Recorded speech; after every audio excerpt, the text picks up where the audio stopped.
যিহেতু মোৰ পৰীক্ষা শেষ হ'ল সেইকাৰণে এনেই আছোঁ ঘৰত কি কৰিম কিবা এটা বনাই খাওঁ আৰু ভিডিঅ' বনাম এতিয়াৰ পৰা চাই থাকিব সকলোৱে আমি আহি গ'লো কিটচেন কিয় আহিলোঁ আমি এতিয়া চিকেনৰ ৰেচিপি বনাম চাই থাকক আপোনালোকে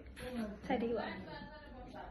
মাংসখিনি মেৰিনেট কৰি ল'লোঁ তাৰপাছত মই কণী আৰু কৰ্ণফ্লাৱাৰ দিছিলোঁ কিন্তু মই ভিডিঅ' ৰেকৰ্ড কৰিব পাহৰি গ'লোঁ তাৰপাছত মাংসখিনি এয়াৰ ফ্ৰায়াৰত দি দিলোঁ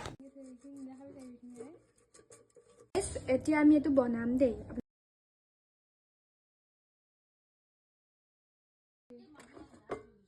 আল্লাহ ইমান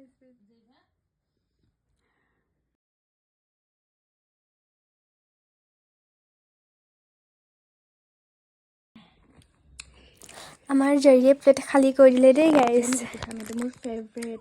কণীখিনি ইমান ধুনীয়া ৰ'জ বা মৰহি গ'লে বেয়া লাগে ন গাইজ এয়া আমাৰ অলপ কাম আছে প্ৰডাক্টৰ শ্বুটৰ কাম তো আমি কৰিম এতিয়া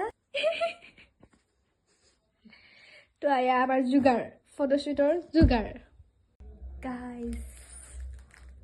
তো মই এতিয়া ভাত খাম ভাত খাই কিনে শুই যাব পাৰোঁ কাৰণ মোৰ টোপনি লাগি আছে আৰু ভিডিঅ' নিদিওঁ বাৰু আজিলৈ এইখিনি আছিলে ভিডিঅ' বাই বাই